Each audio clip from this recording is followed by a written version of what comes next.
Welcome back, boys and girls. I'm Steve the barman. In today's video, I'm going to be talking about afternoon tea cocktails, afternoon garden party cocktails, lower kind of ABV or more diluted cocktails that are fat-free, easy to make very quickly, but will just please everyone. When you're entertaining guests or when you're running around other things, you don't want to be constantly kind of spending hours making drinks. You just want stuff that's really easy to make individually, or you can make these up in jugs. All three of these cocktails are going to work exceptionally well in jugs, or even bigger than that, whether you've got a 2-pint jug or a 4-pint pitcher jug, 4-litre jug, whatever you've got, they'll work exceptionally well. So what I've got is kind of my go-to cocktail for like the last sort of 15 years. It's like a Hedgerow Vodka and Tonic, sorry. Plain, obviously the Hedgerow is referring to the elderflower. We've got some apple juice in there. That is absolutely gorgeous.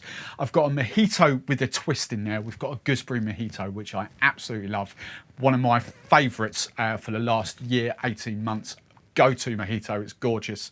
And then I've got my go-to Tom Collins. Well, it's a gin Collins essentially, but I've done a mango and lime version there. Let me know which cocktails do you fancy the most in the comments below.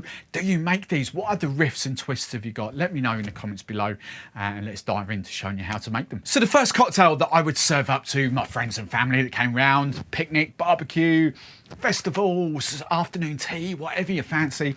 It's kind of like a Hedgerow Vodka and Tonic, essentially. This cocktail has been around for 15 years or so at least, but it serves the test of time. It's just a great cocktail. For this, I'm just going to use a plain vodka, but feel free to go crazy, to go lavish, whatever you fancy. I'm going to use an elderflower cordial for this to keep it nice and easy for you. But however, me personally, I would actually use an elderflower liqueur. That's the brand that I use, Giffard, so I'll put it there. But you can obviously get Chase in the UK. There are plenty of elderflower gin liqueurs in the UK as well that you can use. So if you want to swap that out, feel free. That's kind of where the name comes from. Hedgerow elderflower goes hand in hand. We've got lime juice. I've got pressed apple juice. Don't get the concentrate stuff. 100% pressed apple juice. And then my favourite tonic water for these kind of drinks is Fever-Tree's Mediterranean Tonic. So nice and simple. Build in the glass. We're going to do a 50ml double bubble of just a plain vodka. Whatever you've got lying around at home will be great. So 50ml double bubble of that. I'm then going to go 15ml of elderflower syrup, and I would use exactly the same if I was doing a liqueur as well. It'd just be a bit more boozy. So 15ml, 1.5. And then I'm going to go for some lime juice. And people say, well, I don't want to put lemon or lime juice. I don't like it in my cocktail. We use it, as bartenders, we use it because it elevates the spirits. It elevates the taste. We need the citrus in the cocktails. They just don't taste right if you don't use them. So I'm going to match the sweetness. I'm going 15ml of that as well. Then I'm going for my pressed apple juice. I say it's just supermarket stuff, but it's all about the pressed. So I'm going for 50ml double bubble of that. Now I'm going to top up with some ice, and people ask me, one of the questions I get is, why don't you pour over ice? Why do you add ice after? Simple fact, that if you kind of, I'm just going to top up with my Fever-Tree tonic water. If you pour over ice to start off with, you've already melted. By the time you come around to finishing the drink, you've already kind of diluted the ice down. It's already melted to a certain extent. So we'd add ice after. So I'm just going to kind of, we'll probably use the whole tin of that to be fair, but 2/3 top up, give it a stir. Add another ice cube if you fancy, and if you want to finish off the tonic, be my guest. And then the garnish for this, you could go for a dehydrated lemon, lime, whatever you fancy, but I've always gone mint for this. And it's just gorgeous. Simple, fun, sophisticated, refreshing. It's just the perfect go-to cocktail, easy cocktail that you can batch up in jugs for your afternoon parties, gatherings, afternoon tea. It just does exactly what you want it to. Now, the second cocktail that I would serve up an afternoon tea, or especially if it's a nice hot day, or barbecue, whatever, is a mojito. Now, in this day and age, obviously mojitos are rum, and if you're looking at it thinking, hang on, that's gin.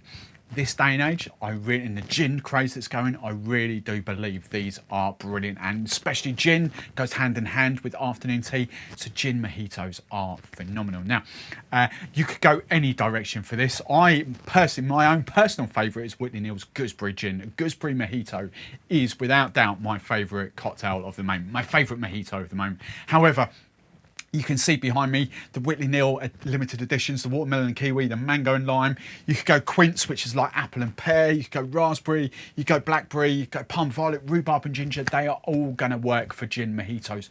Or of course, if you want to do rum, just simply swap that out. So that's your inspiration there.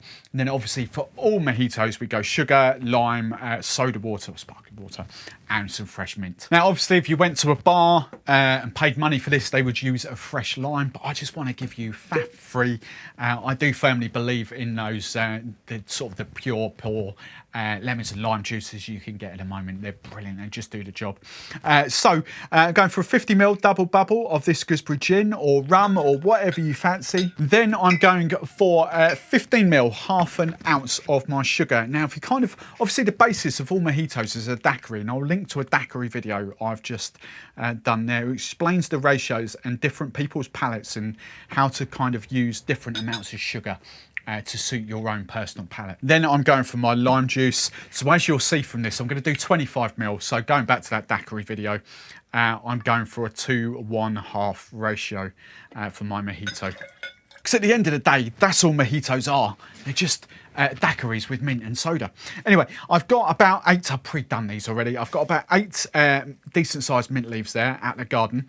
And I never muddle the mint. I always preach this, don't muddle your mint. You don't want the bitterness, you just want the nice, delicate, fresh aromas. So mint in the palm of your hand, and we're just gonna give it a spank. And that will just awake the aromas. And then just pop them in your glass. Now my final ingredient, and my rule just to kind of explain this, if I'm using cubed ice, I would generally do 1.5 to 2 times the amount of alcohol. So I've done 50ml, I would probably go 75ml to 100ml of soda water. I've actually got some crushed ice here. So because I don't want it too diluted, and crushed ice obviously melts quicker than cubed, but looks better, I go equal amounts. So I'm done 50ml of booze, I'm doing 50ml of soda water. Now you might be looking at that thinking, well, that doesn't look much, you know, but I want my drink more than that. But that's it, it's all about ratios. Cocktails are not about volume, they're all about ratios. So that'll be the perfect kind of ratio to make this taste banging. So I've got some crushed ice. So I'm just gonna 2/3 full with crushed ice. I'm gonna take my long bar spoon and I'm gonna bring the lime, well, normally the limes, I do a lot of teaching, don't I? So I'm gonna bring the mint to the top, but stir the sugar and the lime juice through. Then I'm just going to use the last bit of the crushed ice just to pop on top. There we go. And then just to garnish, obviously, is another sprig of mint. And the little bartender trick, as always, the sprig of mint goes in, always beside the straw. So when you have a little sip, it's the mint that's going straight up your nostrils. And that gooseberry mojito, it blows me away every single time I make it. It is just stunning. Gooseberry and mint. It's going to impress your friends, your family, your guests.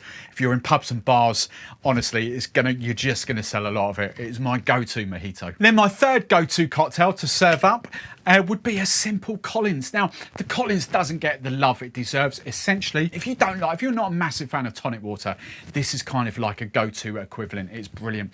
The lemon juice, we've got sugar and lemon juice. They just bring out the flavors of the gin and just turns it into this lovely summer refreshing cocktail. You've got your gin, you've got your sugar, your lemon juice, your soda, and your gin of choice. Of course, this is going to work with vodka. Of course, whiskey Collins are a thing. Tequila Collins are a thing. Pedro Collins and a John Collins for whiskey. But they just work so well. So I'm using this because it's out for the summer. I'm using Whitley Neill's mango and lime gin. Now again, there's absolutely no need to shake this up at all because it's just a simple cocktail. You can shake the first 3 ingredients if you so wish, but you don't have to. The whole point is that all 3 of these cocktails, I'm going to do a 50ml double bubble of the gin, but all 3 of these cocktails would be perfectly at home sat in jugs or pitchers, especially if you've got a large group of people coming around. So 50ml double bubble of the gin. I'm then going 15ml, half an ounce of my sugar syrup. You could even play about with different flavoured monins if you like for this. One of my big flavours that I love to use with that mango is actually almond syrup or orgeat syrup. That just works a treat. So I've done 50ml, 15ml, 1.5, and now I'm going 25ml. And if you're looking at this thinking, hang on a minute, That's exactly the same as the last two cocktails. You are right. We always do a 2-1/2 ratio. 2 parts booze, 1 part citrus, half a part sweetener. I think that is the perfect ratio for these cocktails. But as I said, I'll point you to the daiquiri video again. As I said, it's all about your own personal palate. If you want it a bit sweeter than that, then by all means, add more sweetness. But me personally, it just works. This is exactly what I would serve up to a pub or bar. I think it's a catch-all. So ice up your glass, add some soda water or sparkling water. Then I'm just going to take a long bar spoon, give it a stir, combine the ingredients. You kind of want to obviously blend the sugar and the lemon juice through the cocktail. And then just finish topping up with soda water. And by the time I've done, I've probably used about 150 ml. The whole point being that these are not booze forward, they're afternoon cocktails. You don't want them too strong, so you're completely wiped out by 6 o'clock. The alcohol still will come through, of course it will, and you'll get the flavours there, but obviously they are diluted down a lot more than what you would have evening cocktails. And then just to garnish, I was actually going to go for another sprig of mint, but I've got one here. I'm just going to go for a dehydrated orange. I just think orange in Collins just works a treat. And that's what I mean about the lemon and the sugar, the citrus and the sugar. All I can taste from that is big, punchy mango notes. Sugar and citrus always elevates flavours. It's just a simple combination, but it just works so well. So I hope this video has given you plenty of inspiration to serve up at your afternoon tea party, your garden party, whatever you've got. Let me know which cocktail you fancy the most. Let me know of other riffs and other twists that you would potentially do instead of like the Gooseberry Mojito or the mango and lime Collins. What would you do? Let me know in the comments below. As always, give us a like. We appreciate that a lot. Thank you very much. If you haven't done so already, make sure you subscribe to the channel.